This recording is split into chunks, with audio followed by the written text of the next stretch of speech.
রাত ১:৩০টার দিকে যাত্রাবাড়ির ধলপুরে বউবাজার এলাকায় ভবনের ৭ম তলার এই ফ্ল্যাটে হঠাৎ এসি বিস্ফোরিত হয়। মুহূর্তেই আগুন ধরে যায় ঘরে। বিভীষিকাময় রাত নেমে আসে পরিবারটির ভাগ্যে।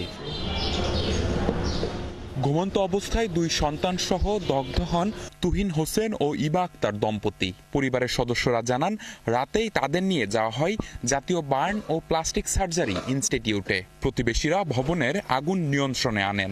রাত্রে ঘুমায় রয়েছে, ঘুমানোর পরে এসিটা হঠাৎ ব্লাস্ট হয়ে ভিতরে একটা বোম যেমন ফুটলে যে অবস্থা হয় না, ওরকমের মতো আর কি বিস্ফোরণ হয়েছে। রাত 1টা-1:30টা নাগাদ হঠাৎ করে একটা বিস্ফোরণে তাদের ঘুম ভাঙে, আর ঘুম ভেঙেই দেখে যে রুমে এখানে সেখানে আগুন জ্বলতেছে, সারা শরীর দগ্ধ। বাগ্নির আপনার 40% পড়ে, বড় নাতির 40% পুড়ে গেছে, ছোট নাতির 15% পুরো শরীর পুরো ইয়ে গেছে। চিকিৎসকরা জানান, তুহিন ও তার ছেলে তানভীরের অবস্থা আশঙ্কাজনক।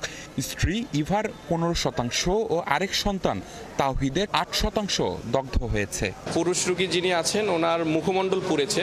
ওনাকে আমরা সাসপেক্টেড ইনহেলেশন ইনজুরি হিসেবে চিকিৎসা শুরু করেছি, কিন্তু শ্বাসনালী পুড়েছে, এটা এখনো ওনার সিমটমগুলো আসেনি। একজনের 47% এবং একজনের 40%। ওনাদের দুজনকে আমরা আশঙ্কাজনক বলছি। যাদের মেজর বার্ন হয়েছে ওনাদেরকে আমরা এসডিইউতে শিফট করে চিকিৎসা চলমান রেখেছি। এসি বিস্ফোরিত হওয়ার কারণ এখনো জানা যায়নি।